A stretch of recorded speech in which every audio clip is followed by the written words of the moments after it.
You're very accomplished. It's badass. You should be proud of that. Minus the fact I have a receding hairline and I wear hats. But other than that, whatever, it's okay. Chris. Everyone's got a receding hairline. It looks great. Thanks. With the hat, it looks great.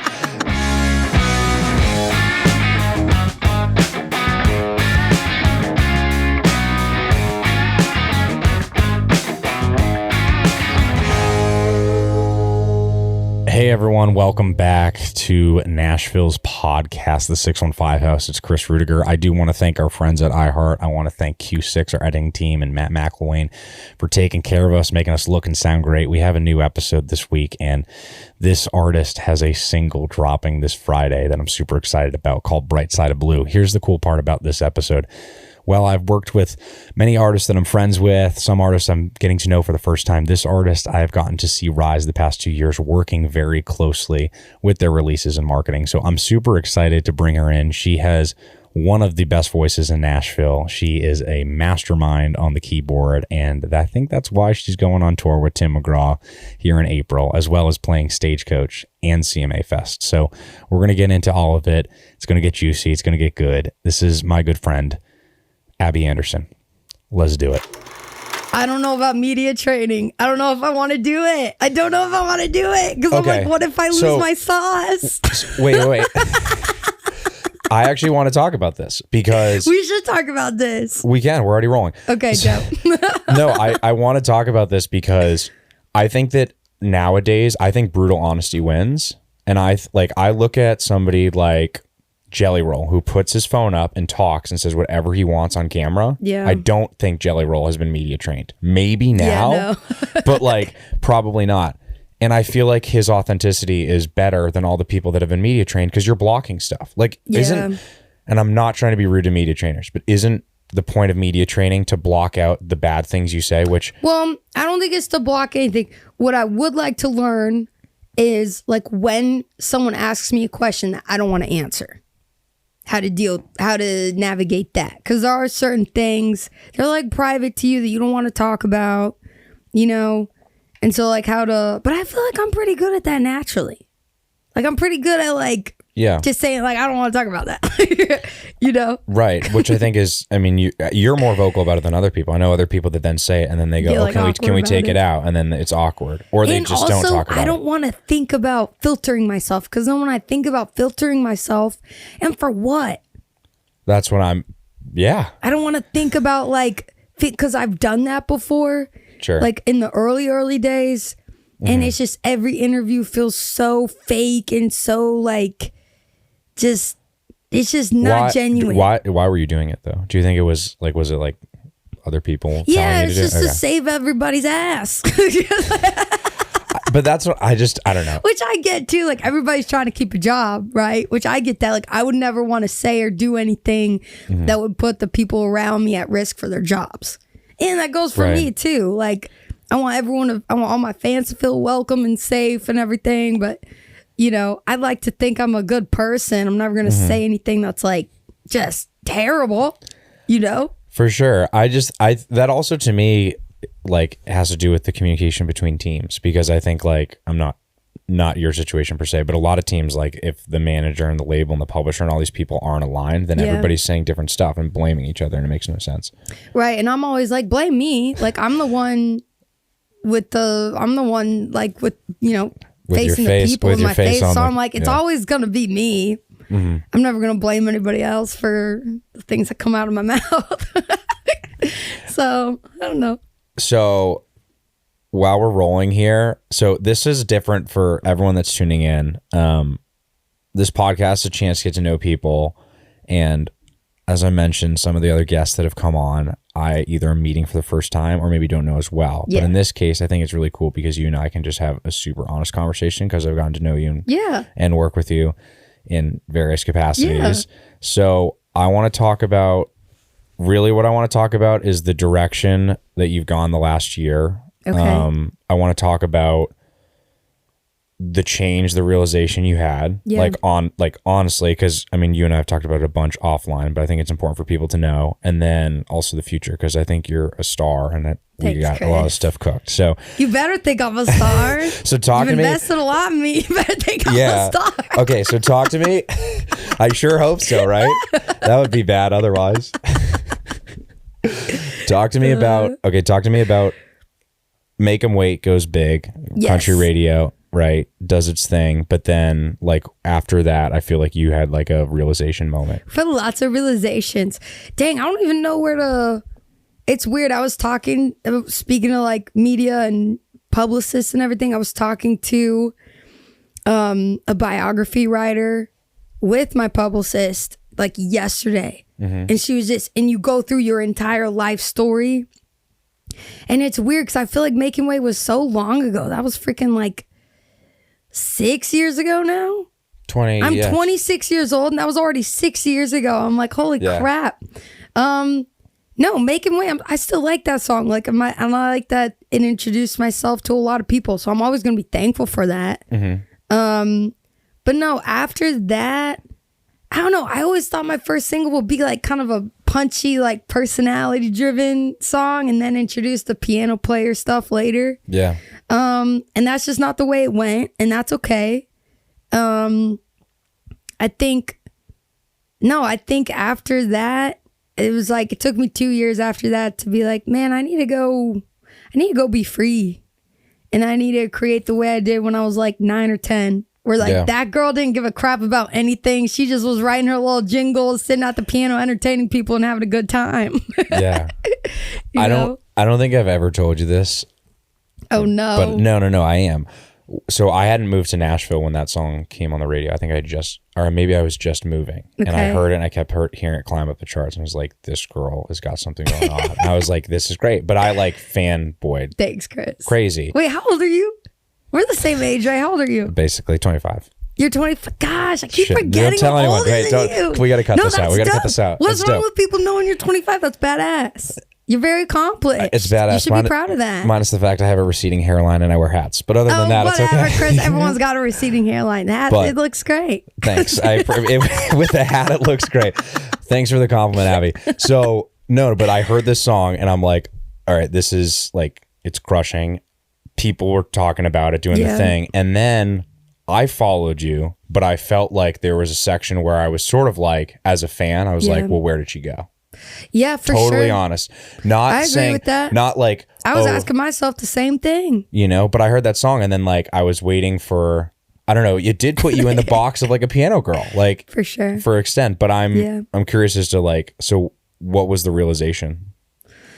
Again, it was just like, when I first moved to town, I was 17, and I was just like, and though I say this with a lot of joy in my heart now because I feel like I'm that girl again and then some.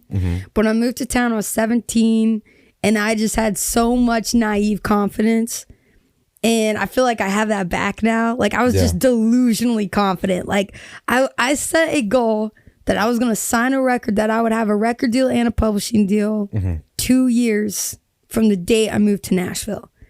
And I kid you not, 2 years later, to the very date, that's crazy, I had a publishing and a record deal. So like, that's the kind of delusional I was, and it worked. It's like a movie. It literally was like, it literally was like a movie, Chris. Like everything was almost like too easy, you know? Yeah. And so like, signed the deal, and I noticed a shift. Like when I first moved to Nashville, I was making music that was like turning people's heads, and they were like, who is this girl? She's like country Alicia Keys. She's like outside of country, but that's a great she's a Texas girl. Like you can hear the country in my voice. Like I can't get rid of the Texas, you know? But the more I wrote, I realized, I was like, damn, this kind of sucks, because everything I love, the people around me hate. And I'm being told this isn't radio. Where when I was 17, I was like, well, that's the point. I'm making music that hasn't been heard yet before. No one's been doing this. And I allowed that to happen. And that's what happened. Was I started making music that I started listening to the fear around me. And nobody's wrong for that. Everybody's trying to keep a job, and everybody was trying to do what they thought was best. Sure. You know? Well, everyone has opinions. I think that's the hard part too of like wrestling. Do you ever feel like there's so many opinions going around that you play pinball a little bit? Not anymore. Yeah. Okay. Not anymore. Like now I can 19-year-old me very much listen to other people way more than I did myself. Mm-hmm.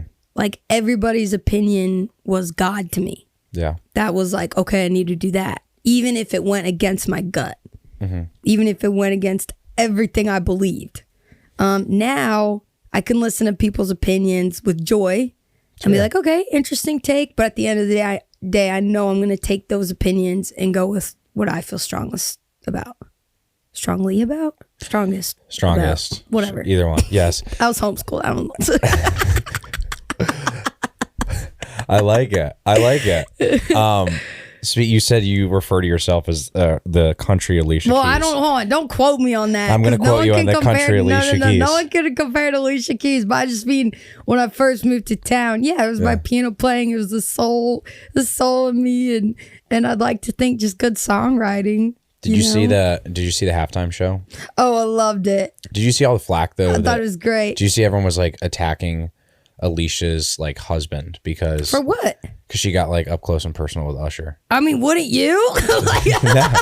I mean, Chris, I'm a happily married woman. I get up close and personal with Usher, and Tyler would be watching from the crowd, being like, "Hell yeah!" As a single 25-year-old gentleman, I enjoyed it. Yes.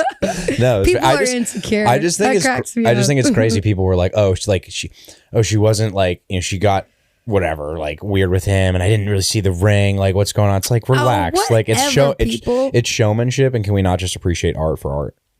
It's also you're performing. Like, that's what I'm saying. It's just fun. It's so fun. Also, I'm like, dancing with another man doesn't mean you're thinking about anything else other than just having a good time for a minute. And it doesn't have to go past that. People always make things sexual, and it's like, it's got nothing to do with that. It's just, I was at a gig in Salt Lake, and it was so much fun. Mm-hmm. And the promoter there, they took me out dancing, and like, you really think my husband will want me alone in a hotel room, sad in a new city? No, he's probably like, go turn it up, dance, freaking go have a good time, and I did. Yeah. We haven't really debriefed it, but can we talk about Daddy McGraw? Oh my gosh! Can we talk about? Give me your wait. So I got to be there when you played for him for the first time. Because you're the reason okay. So hold on. What Chris isn't telling y'all is he got an offer to basically, correct me if I'm wrong, take a bunch of artists / influencers to go do promo for Tim McGraw's new album. Yes, I got to go out and take 2 artists that I wanted to take. Yes. Thank God I was one of them. You were one, yes. But no, you were the one, Abby. I was like, this is what we need. I'm so glad you chose me. And so you take me to LA, and we did, we like thought of some ideas together, and I was like, what if I did the female version of Red Ragtop, which is my favorite Tim McGraw song. Yeah.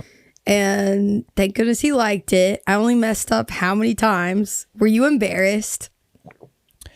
It's okay if you were embarrassed. No. Here's what happened. I was sweating. So outside, you were shaking, and you were asking me, and you were like, "Is it sound good? First off, it sounded great. It never did not sound great. But I was still shaking. And then you sort of flubbed the first one, which is fine, like big time flub. No. But it was sort of like a ha ha ha. She's nervous. It's all good. Then the second one happened. Well, hold on. To be fair, the second time I did flub, but thank goodness some air dryer was going on in the background anyways. It wasn't you. It was like something happened. It was me, but something also happened. And so Mr. Tim was like, hey, let's actually do this one more time because an air dryer was going. And then the third time I nailed it. So after my reaction after the second time was, I said, "You're like, get your shit together. Get your shit together. This is the final one."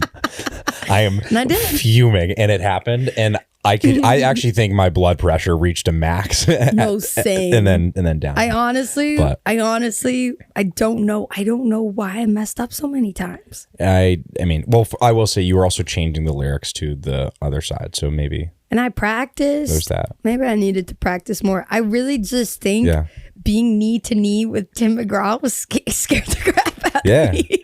He's a hell of a looking guy. He's so so handsome. Very handsome. I'm like, very. what am I doing? Very strong too. He had one of the firmest handshakes I've ever. Like it was just sturdy. He's present. Yeah, it was intimidating. But now you're going on tour with him. Now we're going on tour with him. What? So thank you. Well, I mean, no, I mean it's all you. That but wouldn't have happened without you, though. What are you most excited for? Because you're playing Bridgestone. You haven't done Bridgestone yet. I've never done Bridgestone. Yeah, let's talk about that. So I feel like this is a literal dream coming true. It is a dream coming true. I'm really excited about the Bridgestone show. And I think what's really fun too is like, I have a big family, about 5 sisters. Yeah, they all coming up. And now all of them, like all of a sudden, I'm cool shit. And they're like, oh, can we go to this show? Can we go to this show? And even like the festivals we're doing, they're like festivals they actually want to go to. Right. Yeah, no.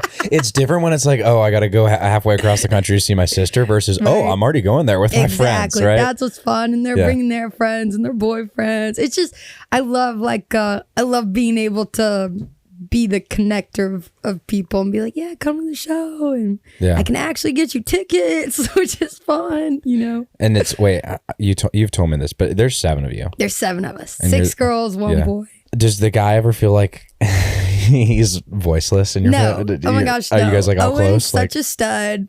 He is a ladies' man, knows exactly what he's doing. Nice. And he's got 6 moms, essentially. We're all obsessed with him. I do like that. Yeah. So I do remember. He's our little him. rooster. There you go. And you're like, go boy, go. Yeah. Yeah. We love him. That's amazing. I want to do this. This is a fun segment that we've done, and I think this will actually be. You'll enjoy this. Okay. Have you seen Rank These 5 Things Without Knowing What Comes Next? Ooh. Thing on we've done that on TikTok. Yeah. So it'll be like, I'll give you a topic, like, for example, guitars. Oh, I've seen it with the guys. With the guys. Like, you have to rank. Okay. Yeah. I like this. So you'll have to rank them 1 through 5, but you don't know what comes next. So the first category is rank these 5 things, ways to break up with your partner. Oh, this is sad. Well, we're going sad to happy. Okay. First is full-on ghost mode, even if you've been together for years. Okay, so here's my question. Have you been together for years? With all of these answers, you've been together for years. We'll say like a 2-year 2 relationship. years. Okay, How's that? That's at the very, very, very bottom. Okay. So that's number 5. Number 2 is fake your own death. Oh gosh, why can't there be a lower one than 5? That's terrible. I'll let you one switch, but no more switches after this. That's 5 and ghosting is 4. Okay. But they're kind of the same.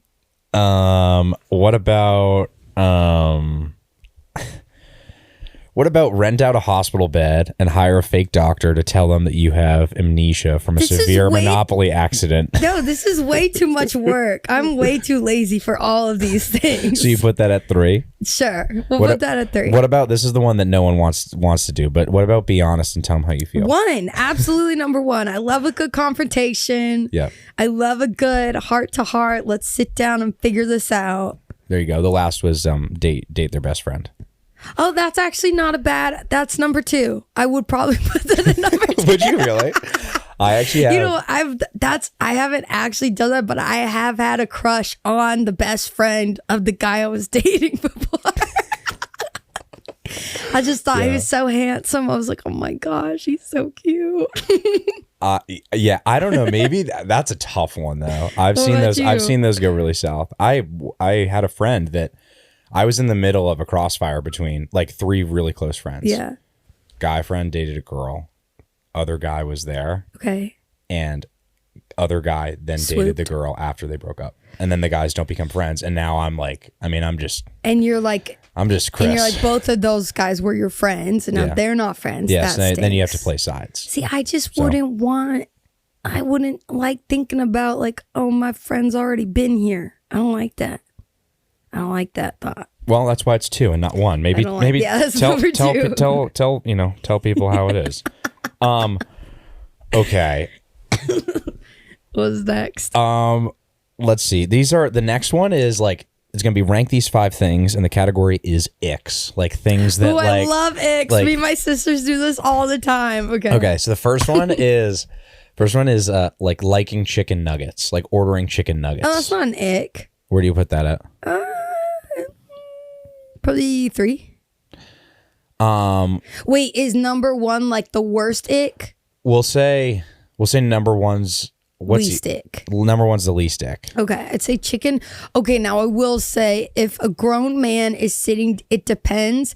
If it's like we're going to Chick-fil-A and he wants chicken nuggets for lunch, that's different. But if we go to a restaurant and he orders chicken tenders, that's an ick. That's what I'm saying. I'll keep it at 3. I'll keep it at 3. Okay. We're probably not going to go on another date, but I'd put that at 3. When a guy uses an umbrella. Well, if it's for me, then that's not an ick at all.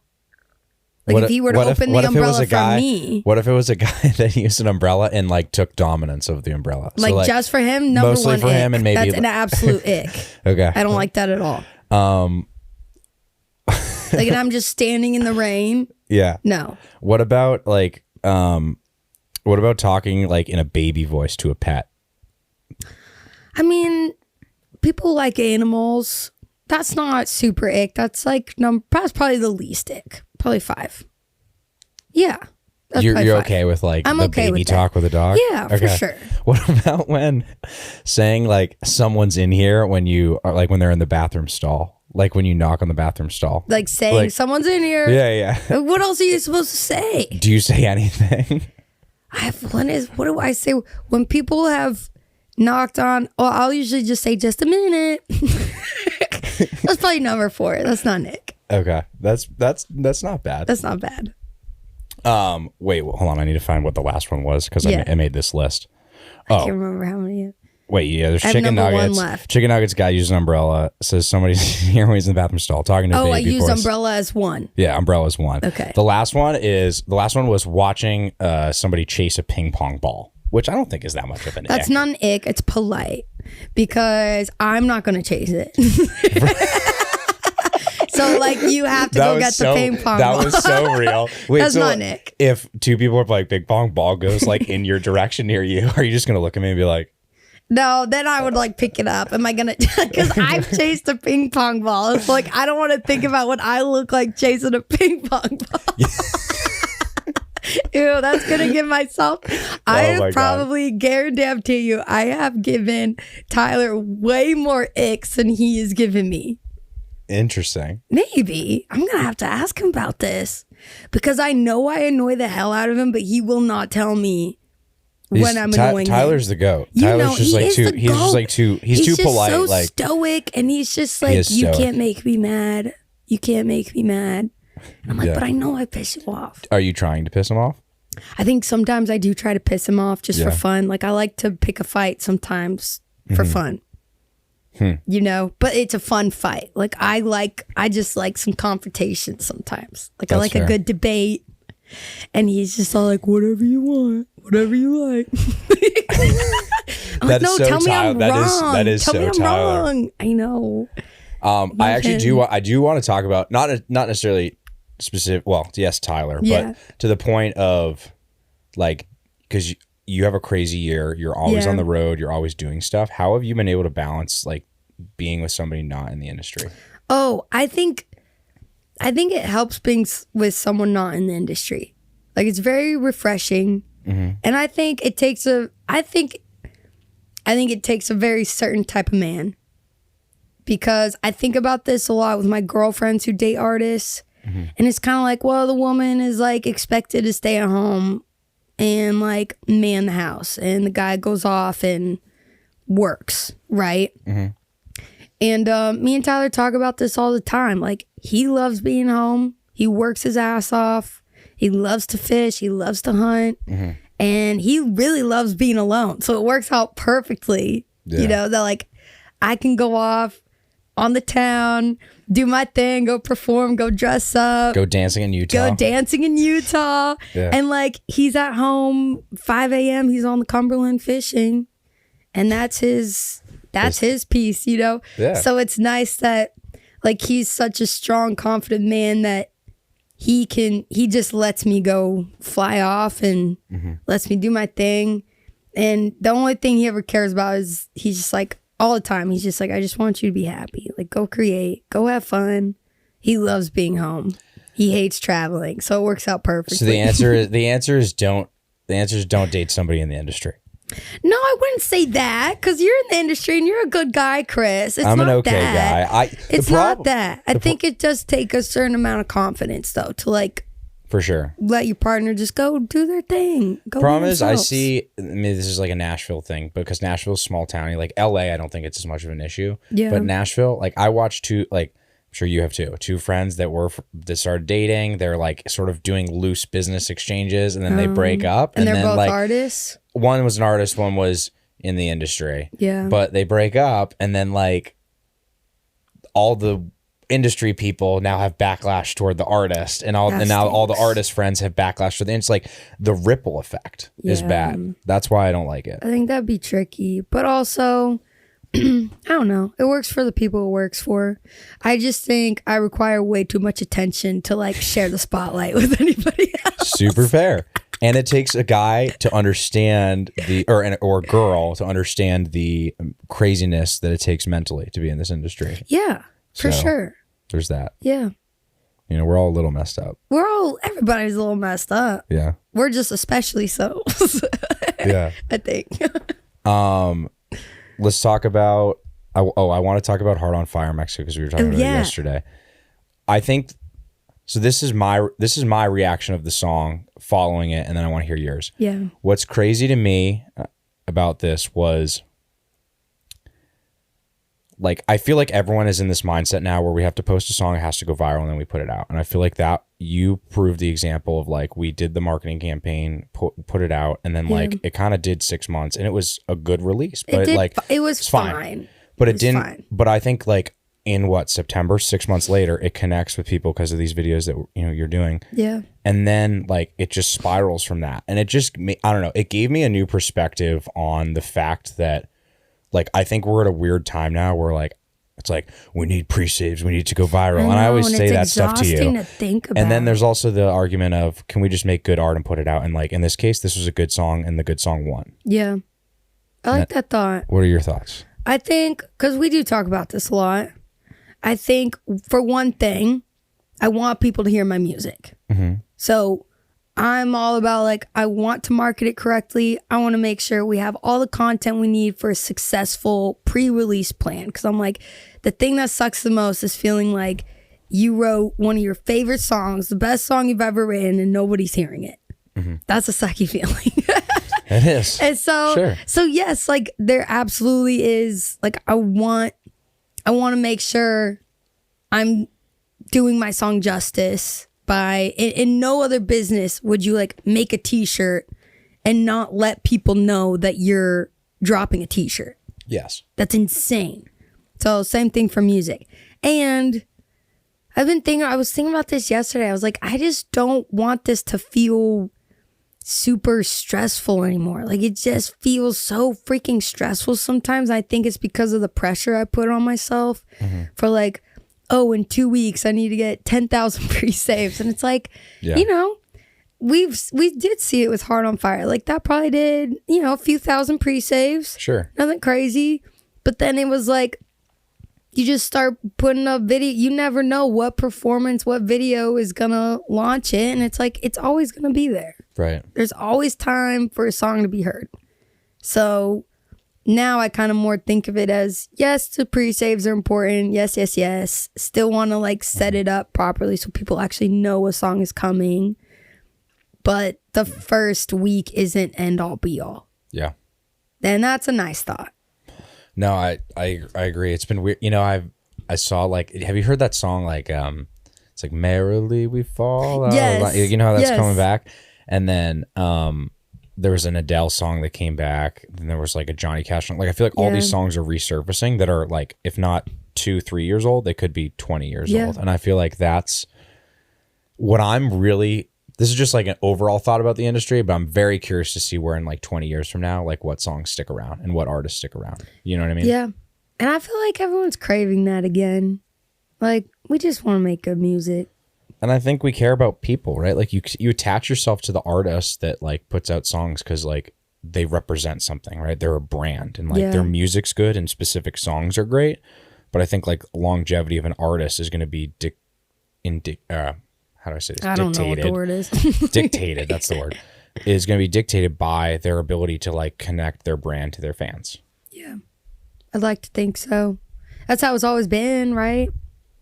Mm-hmm. Yeah. There's just more people doing it. That's all. Yeah. Guys, Bright Side of Blue, Abby Anderson, new record coming out this Friday. Ooh. Look at how many pre-saves it already has.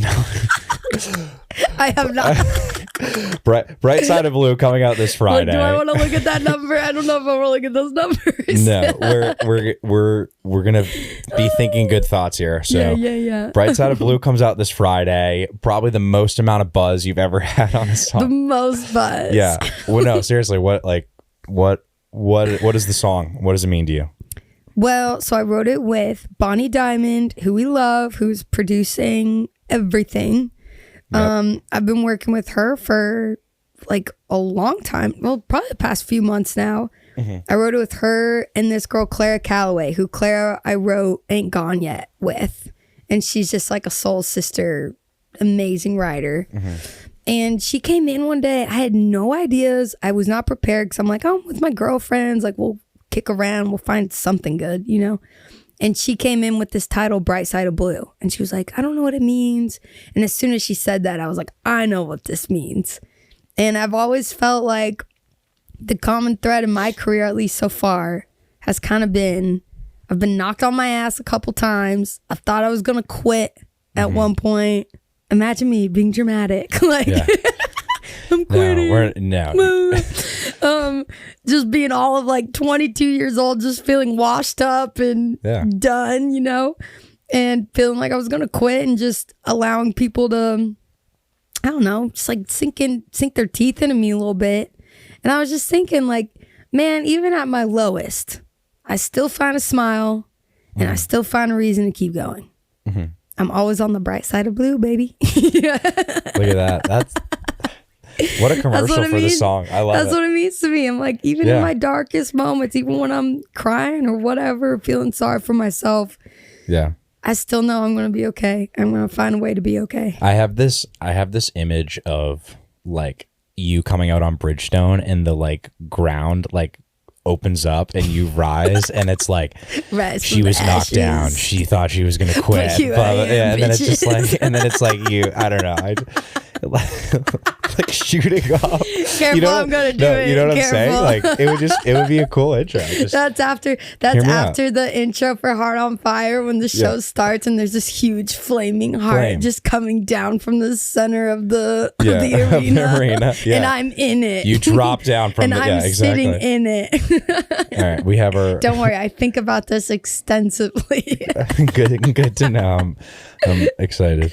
Let's talk about, and I haven't fully defined the term yet, due to conversations we had prior to this, about what it means to be broader than just country. Yeah, I've been thinking about that too, because I'm like, I don't like it when people are like, oh, that's not country, and it's like, do y'all even know where country came from? Really? Right. No, you don't. Also, I feel like if there's not a traditional country record, but you say it's country, it then gets boxed into country. Like, I've always wondered why. It's just the politics behind it. I really think people just, it's like, it's either, it's country if it came from Music Row, and it's not country if it didn't. So it's a location thing. I think so.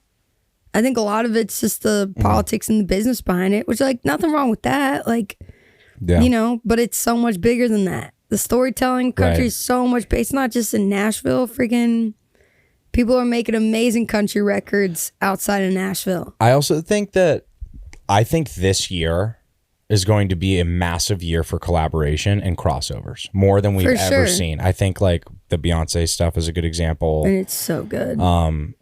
It's like people got so mad about that, but I'm like, y'all, she's a Houston girl. Why? She's a freaking She's a Texas girl. She probably knows more about country than any of us do. Why did everyone get mad at Beyonce? I just don't get it. Well, we could go on. I know why, but what do you think? Also Post Malone. Well, you know what pisses me off? No one's getting mad at him. So why is no one getting mad at Post Malone? Not Beyonce. Know why? Yes, I know why. Frankly, is that an issue? Is that an issue? Yeah. First, yes. And then it just is annoying. It's like, but you know what? Post is a Texas boy. Like, he's a country boy. Mm-hmm. Beyonce's a country girl. Like, whatever. It's a freaking country song. I don't know. I will say I like watching all the people do the dance to her song. And it's been so cool. fun. And it has been, I do think she has brought in a new listenership to the genre. Like on the flip side. Thank goodness. Which we need. Yeah. I have seen a lot of diverse people that are doing the dance and listening to it. And I think those people probably aren't listening to, you know what? I'm going to say it. People don't think it's country because she's black. For sure. And people think Post is country because he's white. That's why. Yeah. That is why. And I think it's so funny because I'm like, yo, black people have been making amazing country music forever. One of my favorite country records of all time is Ray Charles's album. I listened to this as a little girl. The Modern Sounds in Country and Western Music. One of the best country records ever. Yeah. Is by a black man. So like they freaking created country music. It's just funny to me. But I think we've just been in that world for so long, probably like the last, literally forever probably, of just like you get used to what you see, you know, and what you see is a lot of white people making country music. So you're like, that's country, you know? Well, and it's not just the race thing too, but there's also the gender part of it. Yeah. It's really hard. And that's a whole other... It's really hard to get on the charts as a girl. And it's unfortunate it's that way. But like, I think I was looking at the charts the other day and there were like, every week it's like 2 or 3 people on the top 30. Or right. Which is... It's crazy. But and I feel like I probably don't let myself think about that. And maybe I should. But I just don't let myself think about like, I don't know. I don't like it when a lot of people tell me, and it's like people inside the industry and outside, like, people will tell me like, oh, well, it's hard. Like life is harder as a girl and it's going to be harder for you. I hate that. I freaking hate that. Cause I'm like, if I woke up and told myself today's harder cause I'm a girl, then what am I doing? You know? And thankfully I was raised in a house. I was raised by a very like strong, independent Mexican lady who was like, I don't give a shit that you're a girl. You're gonna go mow the lawn right now. Like she like, it wasn't talked about in our house because we had 6 girls in our house. Owen didn't come till we were like 18. Yeah. And it's like, you just had to get the freaking job done. Get the job done. That's that Heart on Fire in Mexico lineage. That's the Heart on Fire in Mexico lineage. It started with your grandmother, right? Or your mother. Yeah. And then, start with my grandmother. And then to your mother, yeah. And it's just like, you just get the job done. Like my dad was out of town all the time working. So it's just, you know, us girls, man in the house. So I just didn't think about it. Yeah. And I probably should. Like I want to be sensitive to that. And also, I cannot allow myself to believe that. I can't. So I don't think about it. And I just keep on keeping on. And I just think, nope. Yeah. It's going to be me. It's going to be me. The attitude more people need. You know, but also like historically, we all know the pendulum swings. Yeah. And like back in the late 90s, 2000s, who was on top of the charts? All the girls. Yeah. And then one person was like, oh, no one wants to hear girls anymore. So then we heard guys for forever, you know? Yeah. So it was like, whatever. You know, the biggest stars in country music historically have been women. So I'm not worried about it. I'm not worried about it. That's the confidence that we all need. It's good. I like it, Abby. Oh, also big news. You're playing Stagecoach. Yes. And we're playing a lot of festivals this year. Like a ton of festivals. I'm stoked about it. But I feel like they all came in at once too, They all came in at once, which is so fun. I'm like, man, what? I was thinking about that. I'm like, man, what is that thing that like just makes the I don't know, the momentum start up again? Because you're right. Like I did just kind of do nothing I wasn't doing nothing. But it was just kind of like, I did feel like, okay, I had my shot, you know? I didn't necessarily mean it like you were doing nothing. I think it's that like buzz factor that happens. It's just like a weird thing, but it's like the records come out and then the people that like are moving the levers with you, right? Like the team is moving in a like unit, and then like other people that are in the industry also like then believe in you. It's just like I don't know, it's a weird effect, like a domino effect. Yeah. But I feel like you're hitting it in stride and like doing all these festivals is going to be insane. Yeah. It's going to be a good year, Christopher. All right. That's all the time that Abby and I have. Yes, guys, I'm very busy. Have to go. Because you need to go get food. All right. We'll see you guys next week. Thanks for tuning in as always, and we'll talk soon.